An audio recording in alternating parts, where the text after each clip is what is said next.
شکر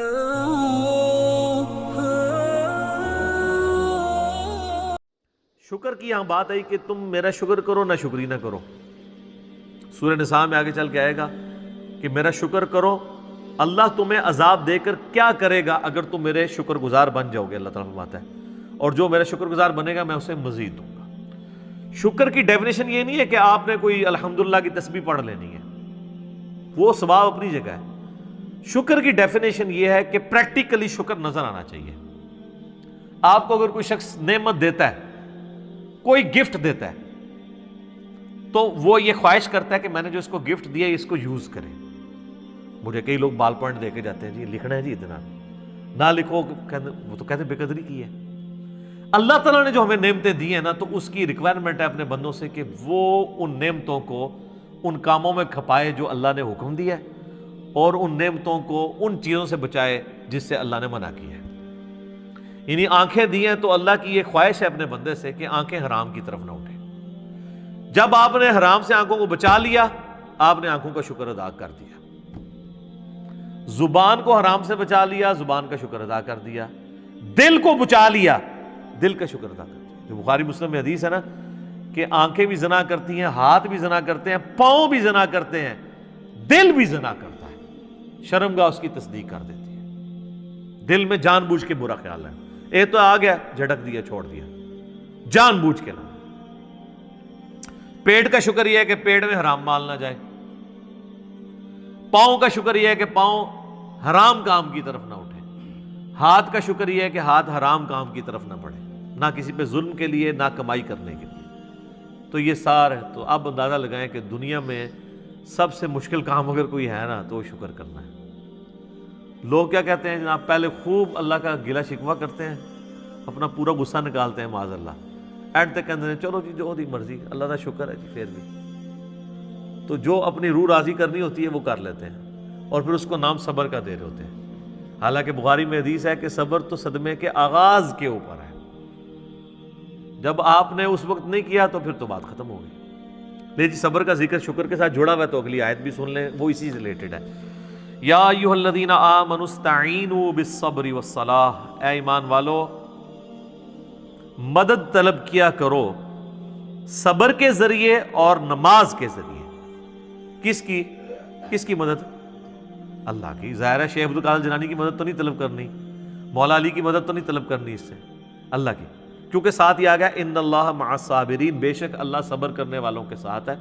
یعنی جو صبر کرنے والے ہیں ان کے ساتھ اللہ ہو جائے گا. جب وہ صبر کے ذریعے اللہ کو پکاریں گے, اللہ ان کی مدد فرما دے گا. سمپل چیز ہے. صبر کے اندر پوری زندگی ہے. بلکہ نماز بھی صبر ہی ہے جناب. فجر کی نماز گرمیوں میں اٹھ کے پڑھنا صبر نہیں ہے, جب نیند ہی نہیں پوری ہوتی. سردیوں میں نماز کے لیے وضو کرنا کیا صبر نہیں ہے؟ صبر کی 3 اقسام ہے مینلی. ایک صبر ہے اللہ تعالیٰ کی طرف سے آئے ہوئے تکلیفوں پہ صبر کرنا, وہ تو ہم سب کو پتہ ہے, اور وہ صبر ہوگا ابتدائی صدمے میں. اس کی آگے آیات بھی آ جائیں گے. اس کے لیے آپ نے کہنا ہے انا للہ و انا الیہ راجعون. بے شک ہم خود بھی تو اللہ کی طرف سے آئے تھے, ہم نے لوٹ کے اللہ کی طرف جانا ہے. یہ تکلیف بھی آئی, الٹیمیٹلی چلی جائے گی. اور صحیح مسلم میں آگے ایک اور دعا کا حصہ ہے, اللہم اجرنی فی مصیبتی و اخلف لی خیرا منہا.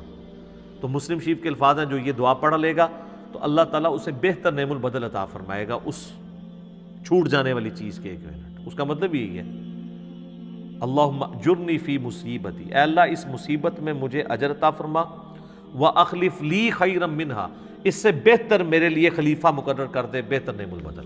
اور مسلم شریف کے الفاظ ہیں, ام سلمہ کہتی ہیں جب میرا خاوند ابو سلمہ فوت ہوا تو میں بڑی دکھی تھی, تو میں نے حضور سے یہ دعا سنی ہوئی تھی, انا للہ و انا الیہ راجعون, اللہم اجرنی فی مصیبتی و اخلف لی خیرا منہا. یہ یوٹیوب پہ میرا ایک کلپ بھی اپلوڈڈ ہے, غم کی خبر کو خوشی میں بدلنے کی دعا. تو اس میں نے اس کو ڈسپلے بھی کروایا نیچے. تو کہتی ہیں میں نے یہ دعا پڑھ لی اور میں پھر پریشان تھی کہ ابو سلمہ سے بہتر تو نبی الاسلام کے صحابہ میں کوئی اور صحابی نہیں ہے, تو مجھے اللہ تعالیٰ اس کا بہتر نعم البدل کیا دے گا. تو کہتے ہیں جیسے ہی میری عدت پوری ہوئی تو نبی الاسلام میرے پاس آئے اور انہوں نے میرے سامنے اس خواہش کا اظہار کیا کہ میں تمہیں اپنے عقد میں لینا چاہتا ہوں. تو کہتی ہیں مجھے میں نے کہا مجھے واقعی نعم الوطن مل گیا. اور ام المومنین بنی ہیں 64 ہجری میں فوت ہوئی ہیں. واقعہ کربلا کے بھی 3 سال بعد فوت ہوئی ہیں. نبی الاسلام کی وفات کے بعد یہ 53 سال زندہ رہی ہیں. اتنی لمبی عمر کسی اور امہات المومنین میں سے کسی نے نہیں پائی. سب سے آخر میں حضور کی جو بیوی فوت ہوئی ہیں ام سلمہ ہے. اور اہل بیت کی شان میں اور کربلا سے ریلیٹڈ جتنی احادیث ہیں نا وہ آلموسٹ ام سلمہ نے روایت کی ہوئی ہے. نبی الاسلام کی یہ بڑی لاڈلی ترین بیویوں میں سے ام سلمہ سلام اللہ علیہا ورضی اللہ تعالی عنہا.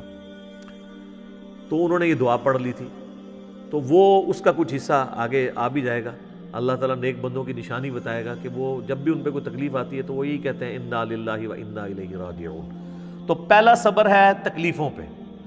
دوسرا صبر ہے جو اللہ نے آپ پہ پابندیاں لگا دی ہیں فرائض کی. نماز پڑھنی ہے, روزہ رکھنا ہے. یہ ظاہر ہے آپ کو اس کے لیے جنبی ہوں تو غسل اتارنا ہے, اس کے لیے آپ کو تکلیف سے نہیں گزرنا پڑتا, پروٹوکول دینا پڑتا. تو یہ بھی ہے.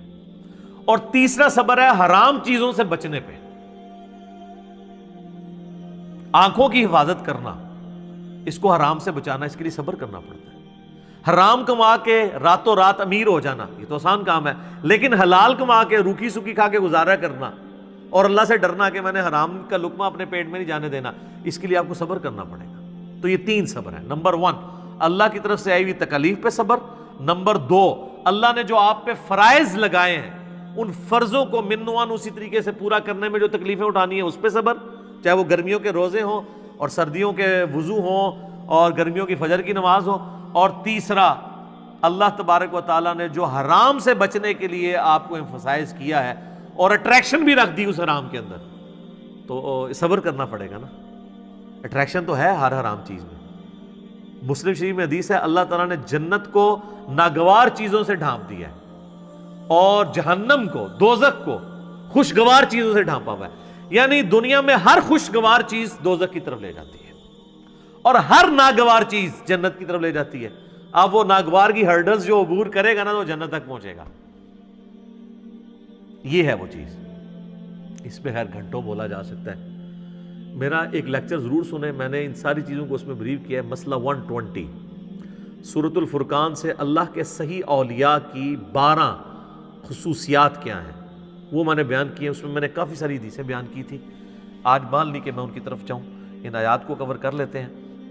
وَلَنَبْلُوَنَّكُمْ بِشَيْءٍ مِّنَ الْخَوْفِ وَالْجُوعِ, اور ہم ضرور آزمائیں گے تمہیں تھوڑے سے خوف سے, تھوڑی سی بھوک سے, وَنَقْصٍ مِّنَ الْأَمْوَالِ, اور تمہارے مال میں نقصان کے ذریعے, وَالْأَنفُسِ وَالثَّمَرَاتِ, اور تمہاری جانوں میں نقصان کے ذریعے, اور تمہارے پھلوں میں جو تمہارے پاس ایسٹس ہیں یا تمہاری کھیتی ہے کوئی بھی چیز. وَبَشِّرِ الصَّابِرِينَ, اور پھر بشارت ہوگی جو صبر کر لیں گے. یعنی اللہ نے یہ کنفرم کر دیا ہے کہ آزمائے بغیر میں نے کو نہیں چھوڑنا. اب یہ ایک آیت اس بات کی متقاضی ہے کہ میں 1 گھنٹہ صرف اس آیت کے اوپر بولوں کہ اللہ تبارک و تعالیٰ نے انسان کو ضرور آزمانا ہے. بہرحال چونکہ میں نے یہ پچھلے دنوں جو کرونا سے ریلیٹڈ بھی ویڈیو ریکارڈ کروائی ہے اس میں میں نے اس آیت کو کور کیا, اور اس کے کانٹیکسٹ میں سورہ الحدید کی آیت نمبر 22 اور 23 میں اللہ تعالیٰ نے فرمایا کہ زمین و آسمان میں کوئی مصیبت ہم نازل کریں یا تمہاری جانوں میں, تو ہم نے اس سے پہلے ہی روئے محفوظ میں اسے لکھ لیا ہے تاکہ جو تمہیں تکلیف پہنچے تم اس کے اوپر غم نہ کرو, اور جو تمہیں اللہ کی طرف سے اچھائی ملے اس کے اوپر شیخی نہ بگاڑو. اللہ کو شیخی بگاڑنے والے پسند نہیں ہے. تو یہ ہمارا ٹیسٹ ہے. سورۃ الانبیاء میں ہے کہ ہم اچھے اور برے حالات کے ذریعے تمہیں آزماتے رہیں گے, لیکن ہمارے لیے یہ ہے کہ صبر کرنا ہے. مبشر الصابرین, بشارت ہے صبر والوں کے لیے. الذین اذا اصابتہم مصیبہ, وہ لوگ ایسے ہیں کہ جب انہیں کوئی مصیبت پہنچتی ہے, قالوا انا للہ وانا الیہ راجعون, ان کا یہ ایٹیچیوڈ ہوتا ہے کہ یار ہم بھی تو اللہ کی طرف سے آئے تھے, ہم نے بھی مر کے اللہ کے پاس جانا ہے, ہم نے خود ہی مر جانا ہے, تو یہ جو تکلیف ہمارے پاس آئی تھی زیادہ سے زیادہ ہمیں موت ہی دے سکتی ہے نا, تکلیف بھی اللہ کے پاس چلی جائے گی تو ہم نے بھی تو ایک نہ ایک دن اللہ کے پاس چلے ہی جانا ہے. کتنی زبردست دعا ہے کہ موت ہر چیز کا اینڈ کر دے. وہ جب جادوگروں کو فرعون نے کہا نا میں تمہیں سولی لٹکا دوں گا, مخالف سمت کے ہاتھ پاؤں کٹوا دوں گا, تو قرآن میں آتا ہے انہوں نے کہا تھا کہ تو جو کچھ کرے گا اس دنیا کی زندگی میں کر سکتا ہے نا, آخرت جا کے تو نہیں برباد سے کر سکتا نا ہماری. زیادہ مار دے گا نا تو مرنا تم نے ویسے بھی ہے. کیا تیری بات مان لیں تو پھر نہیں مریں گے؟ مرنا تو ہے ہی. اولئک علیہم صلوات من ربہم. اللہ اکبر. اللہ کہہ رہا ہے ایسے لوگ ہیں جن پر اللہ تعالیٰ بھی درود بھیجتا ہے. اللہ کی رحمتیں ہیں ایسے لوگوں پہ. ورحمہ اور رحمت. واولئک هم المہتدون. اور یہی وہ لوگ ہیں جو اصل میں سیدھے راستے کے اوپر ہیں, ہدایت کے اوپر ہیں. کون سے لوگ؟ جن کا یہ ایٹیچیوڈ ہے کہ کوئی تکلیف جان مال میں پہنچے وہ کہیں جو اللہ کی مرضی. اس اعتبار سے ایک حدیث ہے, اب یہ مسئلہ تقدیر سے ریلیٹڈ ہے. مسئلہ تقدیر خود اتنا بڑا ٹاپک ہے کہ میں نے قرآن حکیم سے 50 مقامات سے 200 آیات کراس ریفرنس کے طور پہ 4 لیکچرز میں کور کیے ہیں. مسئلہ 103 104 ABC مسئلہ تقدیر کے اوپر. یہ آیات بھی اس میں کور کی تھی. تمام اس طرح کی جو کریٹیکل آیات ہیں وہ کور کی ہیں. پھر بخاری مسلم میں درجنوں احادیث ہیں تقدیر کے اوپر, اور اس میں ایک حدیث سب کو کنکلوڈ کرتی ہے. اور امام مسلم اتنے سمجھدار ہیں کہ جو کتاب القدر چیپٹر ہے نا, تقدیر ڈیسٹنی والا چیپٹر, اس کی آخری حدیث انہوں نے وہی لی ہے, کیونکہ حدیثیں وہ ایسی ہیں کہ انسان بعض وقت کنفیوز ہو جاتا ہے. تو میں نے تقدیر کے لیکچر جو دیے ہیں اس میں وہ ساری حدیثیں جس سے لوگ قدریہ کی طرف چلے جاتے تھے یا جبریہ کی طرف, میں نے دونوں کا رد کر کے آپٹیمل سولوشن بتایا. وہ مسلم شریف کی حدیث بڑی زبردست ہے. اس حدیث میں الفاظ ہیں کہ سیدنا ابو ہریرہ رضی اللہ تعالیٰ عنہ کہتے ہیں کہ نبی علیہ السلام نے مجھے یہ وصیت کی تھی, اے ابو ہریرہ اپنے لیے جو نفع مند چیز ہے اس کے لیے خوب کوشش کرو. نمبر 1. نمبر 2 پھر وَاسْتَعِن بِاللَّهِ, اللہ سے بھی مدد مانگنی ہے. خالی کوششوں میں نہیں بیٹھ جانا. جو مولا علی کا قول ہے کہ میں نے اپنے ارادوں کے ٹوٹنے سے اپنے اللہ کو پہچانا ہے, کہ میں نے سب کچھ فٹ رکھا تھا لیکن اللہ کی مرضی کچھ اور تھی, کچھ اور ہی رزلٹ نکل آیا. اپنے لیے نفع مند چیز کے لیے پوری کوشش کرنا, وَاسْتَعِن بِاللَّهِ, پھر اللہ سے مدد مانگنا. پھر ساتھ فرمایا کاہلی نہ کرنا, سستی نہ کرنا. یہ نہیں ہے کہ پیپروں کی تیاری کی کوئی نہیں ہے اور خالی تسبیح پڑھی اور اینڈ تے فیل ہو کے کہتے ہیں جو اللہ دی مرضی. نہیں, یہ نہیں. کاہلی نہ کرنا, سستی نہ کرنا.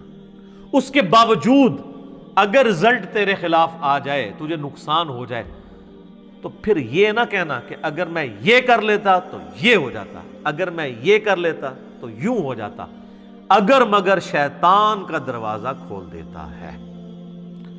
تو اگر مگر سے بچنا ہے اینڈ پہ, پہلے پوری کوشش کرنی ہے.